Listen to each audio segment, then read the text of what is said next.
চিংড়ি ভাপা আমার ভীষণ পছন্দের একটি রেসিপি। এটি ভীষণই সহজ ও সুস্বাদু। চলো তোমাদের সাথে শেয়ার করি।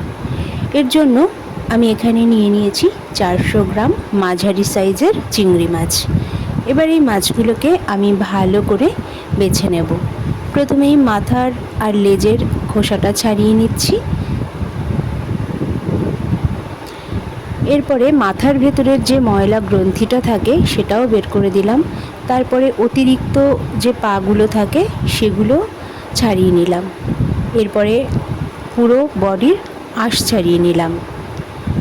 চিংড়ি মাছের ভেতরে একটা সুতোর মতো ময়লা থাকে, সেটা ছুরির সাহায্যে চিংড়ি মাছের পিঠের দিকটা চিরে নিয়ে তারপরে আমি ছাড়িয়ে নিচ্ছি।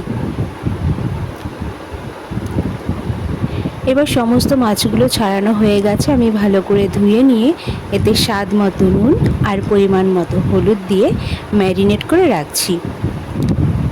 ম্যারিনেট করে রেখে দেবো প্রায় 10 মিনিট। আর এখানে ভাপার জন্য একটা মশলা তৈরি করে নেব। নিয়ে নিচ্ছি 20 গ্রাম পোস্ত আর 20 গ্রাম কালো সর্ষে।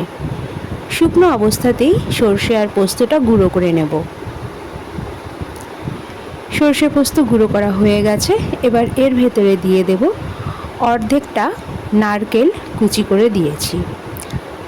এটাও একসাথে পেস্ট করে নেব। রেসিপিটি ভালো লাগলে লাইক, কমেন্ট, শেয়ার করো, সাবস্ক্রাইব করে চ্যানেলের পাশে থেকো।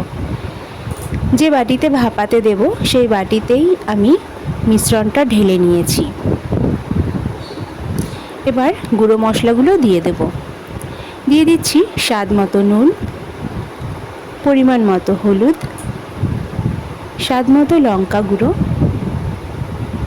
সামান্য চিনি আর 2 টেবিল চামচ সর্ষের তেল।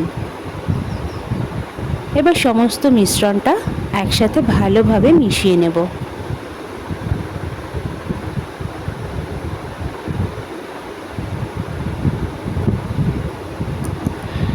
মশলাটা খুব ভালোভাবে মিশে গেছে। এবার ম্যারিনেট করা চিংড়িগুলো এর ভেতরে দিয়ে আবার মিশিয়ে নেব।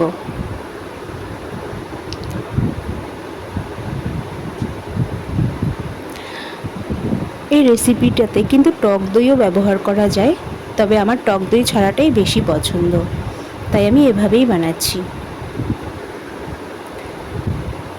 পুরো মাখা হয়ে গেছে। এবার উপর থেকে ছড়িয়ে দিলাম হাফ চা চামচ সর্ষের তেল আর উপর থেকে দিয়ে দিলাম 2টো চেরা কাঁচা লঙ্কা। এবার ঢেকে দিয়ে স্টিমে বসাবো। এখানে কড়াতে জল ফুটতে দিয়েছি আর তার ভেতরে একটা স্ট্যান্ড বসিয়ে দিয়েছি। জলটা ফুটে উঠলে আমি টিফিন বাটিটা বসিয়ে দিচ্ছি আর এতে ঢাকা দিয়ে দেব প্রায় 20 মিনিটের জন্য।